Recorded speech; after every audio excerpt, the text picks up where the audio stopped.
په تورات کې د الله پاک جل جلاله د بنی اسرائیل نه یعنی د دې موجوده بنی اسرائیل چې کوم د نبی علیه السلام په دور کې چې کوم يهودو نو د دې د پلارانو نیکونو نه الله پاک جل جلاله په تورات کې وعده اغسته و وعده په دې باندې و چې تاسو به صرف او صرف د الله عبادت کوئ او د خپل والدینو سره به خپل سلوک کوئ ښه سلوک ور سره کوئ او د خپل رشتہ دارانو سره به خپل سلوک کوئ او د یتیمانانو سره هم سلوک کوئ او د مسکینانو سره هم سلوک کوئ وقولوا للناس حسنا او تاسو به وایي خلکو ته حسنا خپل خبره نو د حسنا نه مراد دا دی چې تاسو به خلکو ته د نبی علیه السلام په شان کې رښتیا وایي واذ اخذنا او هر کله چې مونږ واغستا میثاقا کلک واده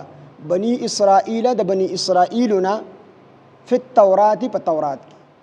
تورات کې د بنی اسرائیل نه کلک واده الله پاک اغسته دا لا تعبدون الا الله چې تاسو به عبادت نه کوئ صرف د الله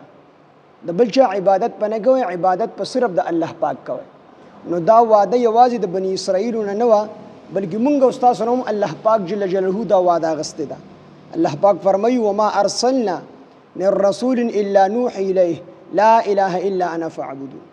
الله پاک فرمایي چې هر پیغمبر ته موږ دغه حکم کړی دی دا حکم وکړی تاسو خلکو ته اعلان وکړئ د خپل امتیانو ته چې قابل د عبادت هغه صرف او صرف یو الله پاک دی او بس دک الله عبادت وکړي نو دا زموږ د ټولو نه دا وعده غستلې ده چې د عبادت لایق دا صرف او صرف د الله رب العزت ذات دی بل څوک د عبادت لایق دا نشته دی صرف الله د عبادت لایق دی یعنی عبادت په صرف د الله د پاره کېږي د بل چا د پاره به عبادت دا نه کېږي یو وعده د الله پاک دا غستې وه وبالوالدین احسانا او تاسو به د خپلو والدینو سره احسانا خپل سلوک کوئ ښه سلوک په کوئ ښه معامله به د خپل والدینو سره کوئ نو د په حقوق الله کې الله پاک جل جلاله ډومبې خپل حق ذکر کو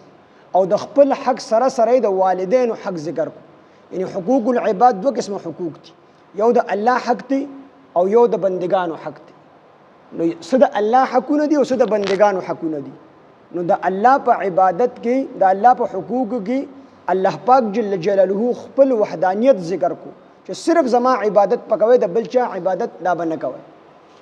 او په حقوق العباد کې د بندگانو چې کوم حقونه دي په هغې کې د ټولو ډومبې د مور پلار حق ذکر کو یعنی الله پاک د خپل حق سره سره د مور پلار حق ذکر کو چې د دې حق دا چې کوم دی مقدم دی دوی سره به ښکلې سلوک کوئ ښکلې معامله به ورسره کوئ ښکلې خبرې به ورسره کوئ په ادب خبرې به ورسره کوئ په مور او پلار سره به بلئ په نوم سره به نه بلئ نوم به خپل پلار او مور ته نه اخلئ نو د مور او پلار حق دا ډیر زیات چې کوم دی اوچت حق دی او الله پاک جل جلاله به دې حق باره کې تپوس کړي ځکه چې په الله پاک د خپل حق سره سره د والدینو حق ذکر کو نو یقینا چې دا حق دا ډیر اوچت حق دی عبد الله بن مسعود رضی الله عنه رسول الله صلی الله علیه وسلم نه تپوس چې په عملونو کې د ټولو نه بهترین عمل کوم یو دی رسول الله صلی الله علیه وسلم ته فرمایل چې مونږ په خپل وخت باندې ادا کول ورته وی د دینه پس د خپل مور پلار سره ښه سلوک کول وی د دینه پس جهاد ایو صحیح حدیث کې راغلی دی چې چا تپوس وکړو د نبی علیه السلام نه چې ښه سلوک ته چا سره وکړو نو نبی علیه السلام ته فرمایل د مور سره ورته وی بیا د چا سره د دینه پس بیا د مور سره ورته وی بیا دریم دغه کې چې کوم دی نمبر کې د چا سره ښه سلوک نو نبی علیه السلام ته بیا فرمایل د مور سره ورته وی د دینه پس ته پلار سره ځکه مور دا چې کوم د مور حق مقدم دی په پلار باندې ځکه مور تکلیفونه هم ډېر تیر کړي لکه د حمل تکلیف دا مور چې کوم دی برداشت کړي وي دغه رنګې بیا د بچي د پیدایش چې کوم تکلیف وي دا مور برداشت کړي وي دوه تکلیفه شو دریم تکلیف ته پیو دا هم چې کوم دی مور برداشت کړي وي نو د دې وجې نه د مور حق مقدم دی د مور سره به که یو سړی داسې وي چې هغه د دواړو چې کوم دی څه څیز نشي راوړلی مثال په طور مڼه چې کوم دی خپلې مور له راوړي ښکلې خوراک خپلې مور له راوړي که دواړو له نشي راوړي په کار خو دا چې مور او پلار دواړو له ښکلې خوراک راوړي ځکه دا بوډاګانې دا بیا په خوراک باندې پي نو که دواړو له څوک نشي راوړي نو مور له د مور حق مقدم دی، پکار دی چې مور له خامخا راوړي. خو د دې دا مطلب نه دی ګورئ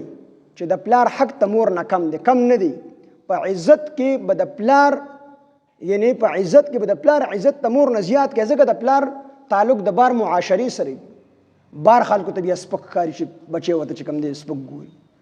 نو په بعضې خلک وایي د پلار مثال دا د ګاونډي دی، نو د ګاونډي نه دی، پلار هم ډېرې سختې تېرې کړي. مور یې دلته کور کې تکلیف تېري، خو پلار یې په سرو غرمو باندې بار اړم وي او د دې خپل بچي دپاره چې کوم دی مزدوري کوي، دیاړي کوي د بچي دپاره راوړي. نو د دې حق چې کوم د پلار حق په عزت کې دا مقدم دی، دا ډومبی دی، ځکه پلار د بار معاشرې سره تعلق ساتي، نو د دې عزت په د مور په نسبت باندې زیات کوي. خو مور چې کوم دی د زنانه کېدو په وجه باندې چې زنانه دا مزدوري هم نشي کولی، نو دا د مدد ډېر زیاته محتاجي. نو د دې وجې نبي علیه السلام وفرمیل چې درې وارې نبي علیه السلام وفرمیل چې ښه سلوک ته مور سره کوئ، په څلورم وارې وفرمیل چې د پلار سره کوئ. دا مطلب نه چې د پلار به یو سړي بېعزتي کړي یا د پلار حق کم دی. په عزت کې د پلار حق مقدم دی، خو دا مور کمزوري وي، زنانه عام طور کمزوري وي، او دویمه خبره دا چې د هغې د مزدورۍ هم مخه نه وي،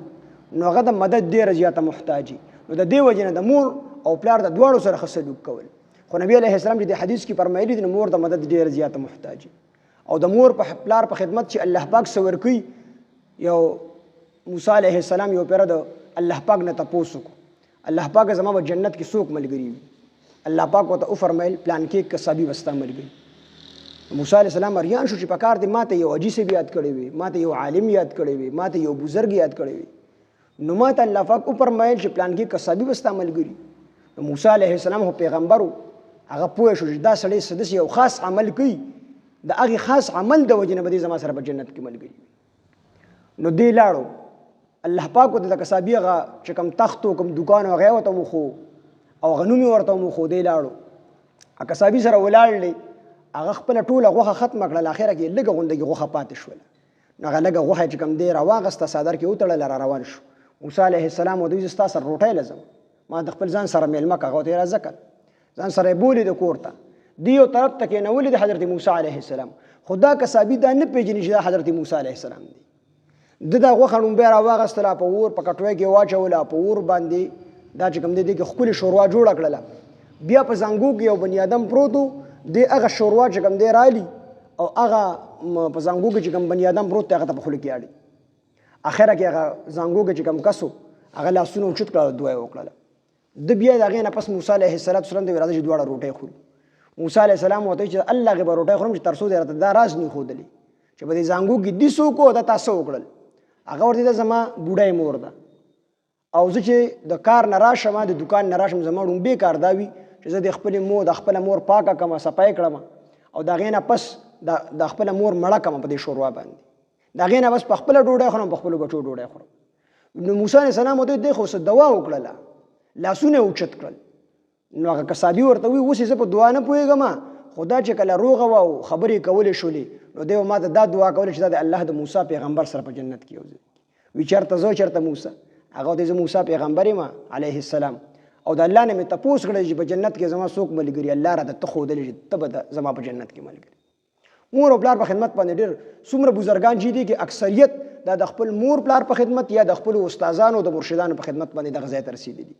نو تاسو د خپل مور پلار ډېر زیات خدمت کوئ، او دا لوی نعمت دی. او چې سړي نه الله پاک وادي که نه، سړي ته بیا پته ولګي چې دا د دې څومره برکات او څومره ثمرات په دنیا کې. خو چې کله د انسان نه دا نعمت لړ شي، دا بیا نه راځي واپس. نو خاص کر مور او پلار له چاپي د شپې خامخا کوئ، د هغوی د زړه نه به تاسو ته دعاګانې خېږي، او چېرته ورته په اوچت نظر باندې مه ګورئ. ولا الله پاک فرمایي دې ته به اف قدرې نه کوئ، اف قدرې. نو بعضې خلک وایي د اف نه دا مراد چې غصه سړي له ورشي نو اف غونده کې وکړي. وي نه، که په تا په کم ټایم کې تکلیف وي او ته بیمار یې، نو د دې مور او د دې پلار په مخ کې زیرګې قدرې مه کوه، اصل چې دې ته تکلیف ورسي چې زما دې بچي ته تکلیف دی. زیرګې مه کوه، فریاد مه کوه د دې مور، تا باندې ډېر زیات تکلیف وي، خو دغه تکلیف په زیرګي سره د هغې مخکې مه بدلوه چې ته فریاد وکړې نو مور ته به تکلیف ورسي، هغه چې بچي باندې مې تکلیف دی. د مور او پلار ډېر عزت دې کې چې کوم دی د الله پاک جل جلاله د خپل حق سره سره د والدینو حق چې کوم دی ذکر کړلی.